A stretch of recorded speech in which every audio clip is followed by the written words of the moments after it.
Hello, this is the Hard Green Light. I'm Mary. I give a conservative perspective about the world around me. So feedback is greatly important. Feel free to reach out to me either through email, Substack, through X, and of course fill up those comments on YouTube. Be greatly appreciated. And on YouTube, please like, share, and subscribe. Be greatly appreciated. So some of the audio platforms that I'm on Spreaker, Spotify, Amazon Music, iHeartRadio, Pandora, and these are just to name a few. Okay, so this podcast is the launch to be the preamp for me talking about MTV's style of house of fashion. So I think fashion is very important. It's one of those things that gets overlooked about how prolific and how it says a lot about someone's thought process about themselves, and along with what society thinks too about the particular fashions. And I think that MTV House of Style did a really good blend of everything. So to launch all this, I'm going to start talking about things in this episode, the lineage and the history of our handbags, purses, and then that's going to link into me talking about handbags on Wednesday, to compare and contrast about it. And, of course, I'm going to get my thoughts. All right, here we go.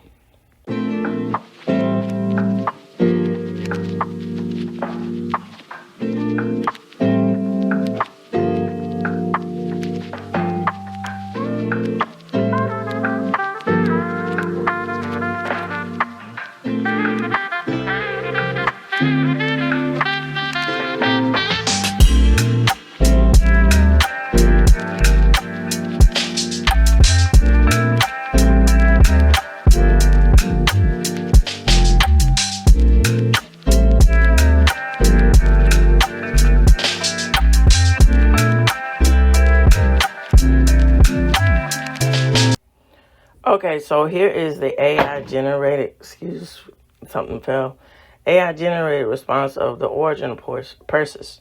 So, ancient origins. In Egypt, circa 2686 to 2160 BC, double handle bags made of lining and papyrus were used by Egyptians to carry personal items. So, in ancient Greece, circa 18th century BC, they had coin purses. It was a pouch hung from the belt designed to hide coins and folds of clothing. So in ancient Rome, circa 1st century BC, women used small pouches called, forgive me for pronunciation, broches, to carry coins, keys, and other personal items. So during the Middle Ages, particularly in Europe, circa 5th to the 15th centuries, men and women used small leather pouches, often decorated with metalwork or embroidery, to carry coins, keys, and other valuables. So in Scotland, a leather pouch was worn around the waist, and it was used by Highlanders to carry food, coins, and other essentials. So in the Renaissance and throughout the Industrial Revolution, this would be the periods of the 16th and the 17th centuries. Women's purses called the reticles or indispensables were small drawstring bags worn under skirts or attached to belts. So in the 18th century, the discovery of Pompeii led to a fascination with silk, slender designs, and women began wearing, these types of purses with wrist straps. So in the 19th century, with the introduction of public train travel, women's purses evolved to be more practical and spacious, often featuring multiple compartments. All right, so we're getting to modern era and then wrapping up with contemporary. So in the early 20th century, the development of synthetic materials and mass production led to the widespread availability of purses in various styles and sizes. Throughout the mid-20th century, the rise of fashion and luxury brands such as Chanel, Louis Vuitton introduced high-end purses as a status symbol. by the by the late 20th century. The resurgence of interest in vintage and retro styles led to popularity of vintage-inspired purses and the revival of traditional craftsmanship. So, contemporary era, the era we're living in today. So, by the 21st century, when we get into the aspect of digital technology and minimalist lifestyles have influenced purse design, with many modern purses prioritizing functionality and simplicity. So it wraps up by saying throughout history, purses have adapted to changing societal needs, technology advancements, and cultural trends, ultimately becoming an essential factor for both practical and self-expression. All right, so I'm going to give my thoughts and then lead into particular articles about purses. Okay, so the thoughts that I have about purses, in particular how that, our purses give itself as a statement in how it's evolved in society. So it's quite interesting how a lot of things come out from practicality and then they evolve to what they are. So for instance, how this ran into. So I talked about this last year about the aspects of high-heeled shoes. So high-heeled shoes, in the beginning it was for men. And so, as far as, riding on, as a practicality for riding on horses and things like that. And so it's weird as a side point of people saying, trying to put androgyny or something, whatever, into it about the lineage of, high heels with completely ignoring the real reasons why things were invented. And so that takes away from the actual history of something when you want to hear something for what your agenda that you want to push. And so these things come globbed up and they lose its meaning throughout time. And so that's why it's important to really understand things for what they are. And then, that and then go from there. And so, with the aspect of purses here, it links to the whole aspect of how being creative with practicality. And so, as I mentioned about throughout the years, starting through Egypt, through Europe, and so forth, people were trying to figure out ways to make their lives more easier, more efficient. And so it links back to the ingenuity and how evolved people actually are when you go back to what is thought of as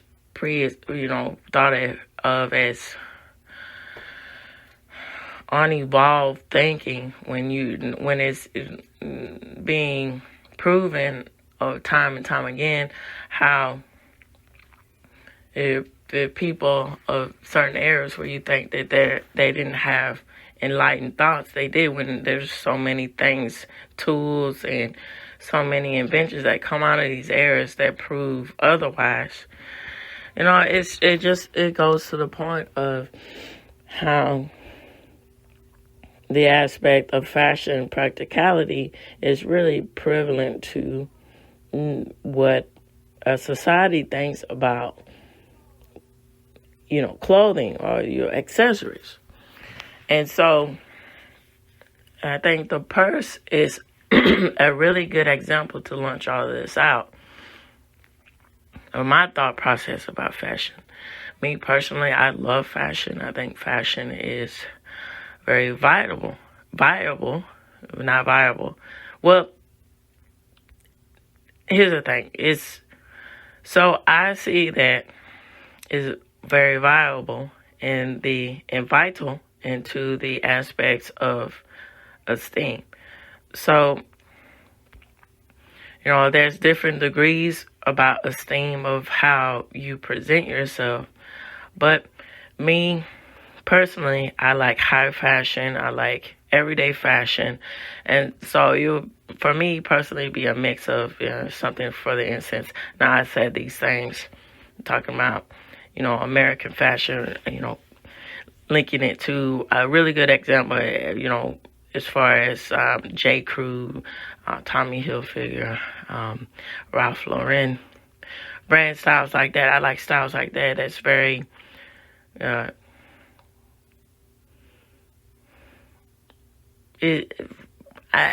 coined it as preppy chic. Now, that's not, although in certain companies that has different connotations, but to me, that means something that's Americana, but it has a little upscale chic to it. And all the way to me I like couture and stuff like that. But couture is not what it used to be. But, the origin of couture, you would get Christian Dior, stuff like that. I like really elaborate high fashion too. So, it's a mix of all those things, with the everyday wear. And so what my point is, what I'm getting towards here, is that the way you dress and the way you think, it says it's a symbol of how you feel about yourself and what you think, in your sort of processes about the world around you and your esteem. And so, I have a lot of admiration for the aspect of casual wear. And so there's a lot of people who say, and they so rightly said that, you're making a statement too about not caring how you look too. But in casual wear, there's a lot of style and sophistication too that can be in that with casual wear. And then there's also a lot of things too to say about yourself when you are who you are, and, depending on the setting, when you're letting, for instance, in introductions to people and so forth, when you're letting them know who you actually are, that is very gracious because you are willing to be upfront and you're very authentic and you're wanting to know that this is who you actually are instead of putting on airs. And that can be another thing about fashion too, what can be caught in the crossfire too, where people get into the sorts of using fashion as a status symbol or using fashion to boldly express something or say something or so forth about themselves when they're not actually that. What I'm getting toward, the point that I'm getting towards being pretentious about fashion. And so that says a lot, too, about a society or a culture, too, when they use fashion as a status symbol, when they're not really, they just want to put on airs versus just saying, oh, look, I appreciate this sort of style, or I like to look nice, or so forth with, versus the aspect of, all flash, no substance. Out and wildly and loudly screaming, oh, I have all this, I'm so this, I'm so that, and just being really gaudy about it. So that also takes away from the aspect of sophistication that is linked to and that is, associated and with fashion that people kind of not, look at, when we get into the modern sense.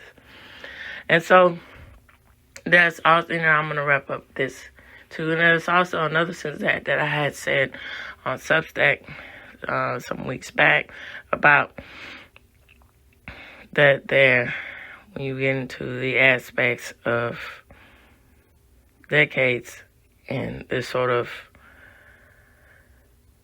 fashions that came out of the decade, and what that I had mentioned, last Friday on my topic about style in France.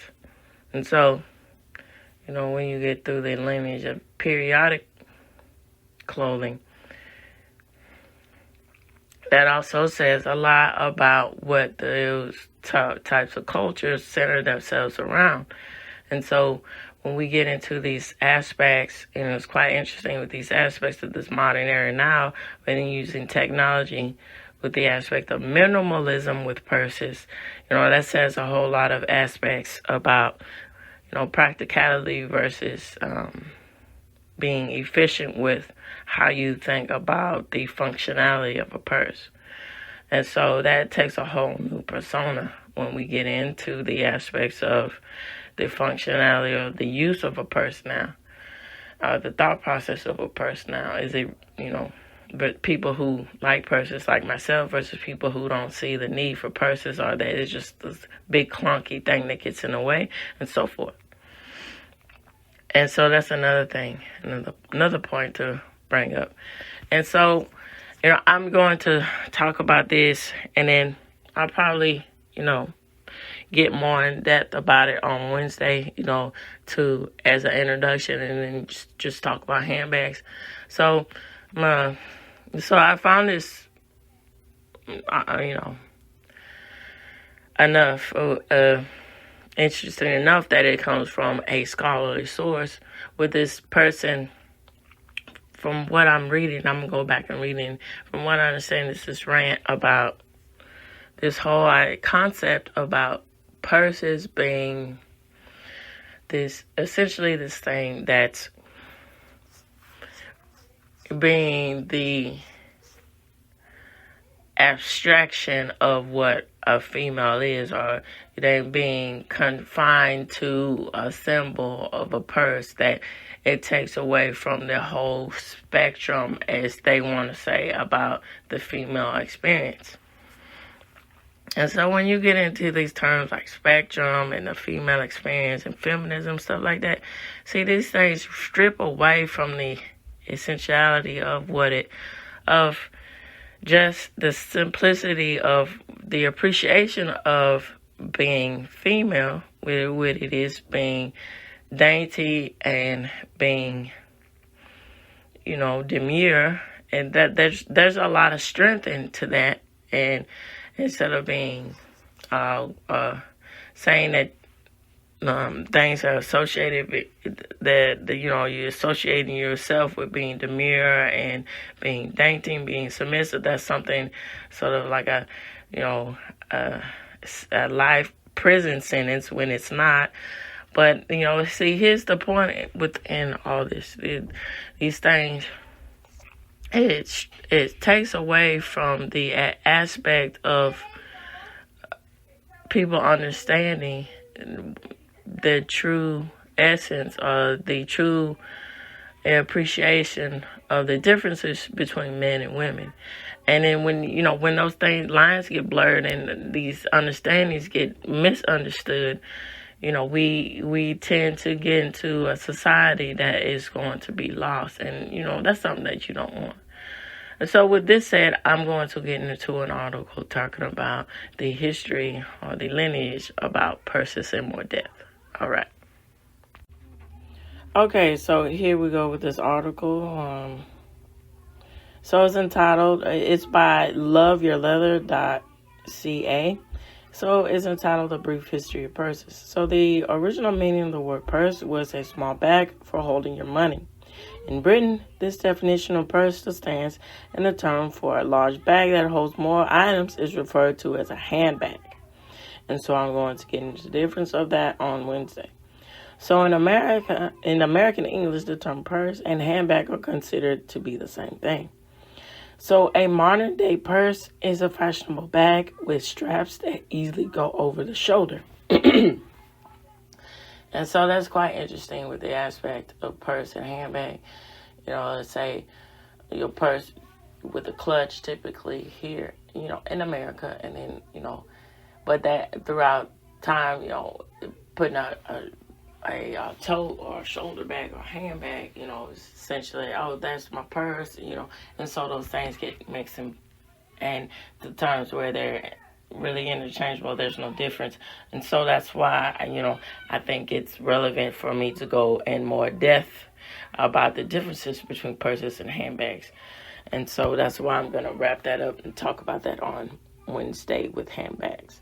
So a modern day purse is a fashionable bag with straps that easily go over the shoulder, used for carrying personal items such as money, makeup, electronic devices, and more.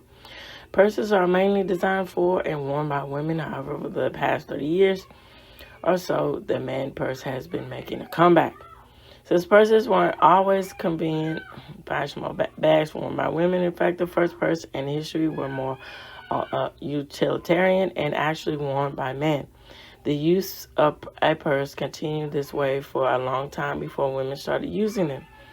So the concept of a purse has been around for thousands of years, and they have evolved over time in the conjunction with fashion and the necessity to carry more personal items. So they're going to go into depth about the aspects of purses. So purses in ancient times. So the history of purses dates back more than 5,000 years. A man known as Otis the Iceman, who is Europe's oldest natural mummy, was found in the Alps in 1991 with a handbag next to him. So the bag was made out of camel's hide and had a strap attached to it. Okay, so here we are. It says more evidence of ancient purses can be found in Egyptian hieroglyphics that depicts men carrying pouches around their waist. And once again, in biblical times where Judas was identified as someone that carried purses. So in the Middle Ages. During the early Middle Ages, purses were very common for both men and women. They were made with round pieces of leather and a drawstring at the top to seal the purse tight. Instead of carrying the purse over the shoulder, people used to tie the drawstring around their girdle, which was a belt-like feature that they wore on their clothing. These purses were very small and probably only useful for carrying small items like coins. Near the end of the Middle Ages, a new style purse became popular among the elite class. These new purses were made with a triangular metal frame and leather fitted over the middle frame. They had small openings at the top with a wide bottom and were secured by using a drawstring and later versions of a metal clasp. Similar to the earlier purses of the Middle Ages, these purses would hang from the owner's girdle, either with the drawstrings or by metal loops at the top of the purses. So purses during the Renaissance. So during the 16th and 17th century, as I was mentioning, AI-generated responses, this is more detail. So fashion changed significantly,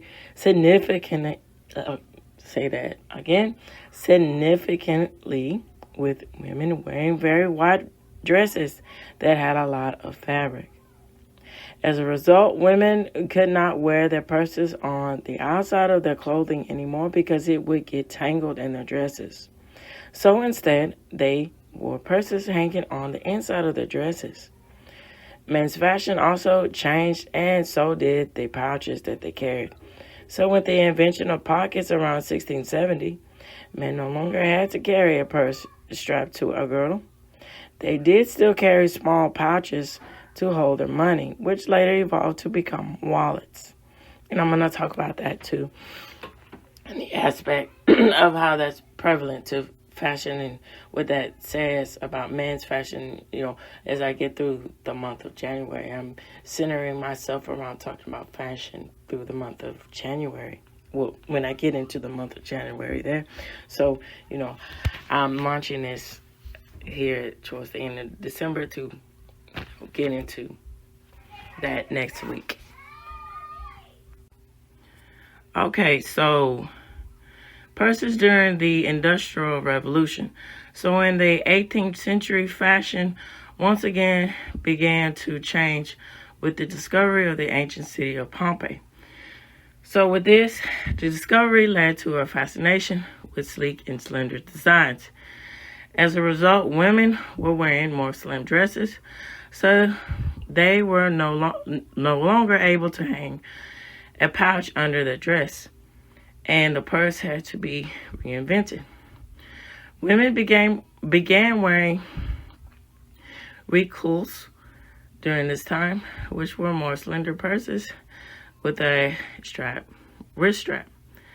With the large increase of rail travel in the 19th century, there was a demand for new purse styles that were more durable and could hold more items. This resulted in luxury makers beginning to create purses for women to make while traveling on trains. So the first modern day purse was envisioned in 1841 by a great entrepreneur of the time named Samuel Parkinson. Parkinson requested a seat of a traveling case and trunks for his travelers, and also a case for his wife. He noticed that his wife's purse was far too small for her belongings, and that the material it was made out of was not of durable quality. As a result, he ordered for several bags of different sizes to be made for his wife so that she can have different options depending on the scenario. He also requested that the bags be made out of the same fine leather that his own traveling cases were made out of in order to make them more durable. Parkinson contracted H.J. Cave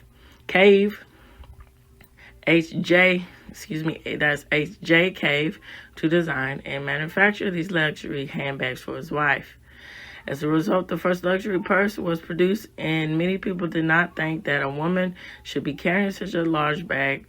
So by 1865, H.J. Cave halted their production of modern-day purses for a regular public, and only produced for the regular public. That is, so they didn't produce it for the regular public, and only produced them for royalty, celebrities, and anyone else that could afford it. So this links to the aspect of luxury designs and the thought process and the evolvement of modern day purses. So by the 1930s, handbags evolved significantly, and many of the designs we see today were invented during the time, such as the handbag, satchel, and clutch. So companies like Chanel, Louis Vuitton, were beginning to make a big name for themselves in marketing high-end purses, which they continue to do today. So during World War II, purses once again changed significantly. So instead of being made with metal frames, they were made out of plastic or wood because metal was high demand and needed for the war. So these only lasted a few years, after which purses were designed and went back to their pre-war style. So by the 70s, men once again began carrying handbags, which people refer to as man purses. So they have a more masculine look than the typical purse and allow men to carry more items with them. These especially became more popular in the 20th century as people started carrying around electronic devices with them and needed extra carrying capacities, for the aspect of what we're talking about now with, computer bags and things like that, laptop bags. You getting into the 20th century, more through the latter part of the 20th century, past the 80s. And so, when you get into, particularly, it's more relevant for men to travel and businessmen take their laptops everywhere where they go and so forth. And that's quite interesting how that's interlude in the aspect of our concept about functionality and fashion. All right, so this reaches the end of the Hovering Light. I'd like to know what you all think about the aspect of fashion and with purses and how that links to our society. Feel free to email me, follow me on X, Substack, and of course, fill up those comments on YouTube. We greatly appreciate it. Tune in, turn up, and absolutely take care. Bye-bye.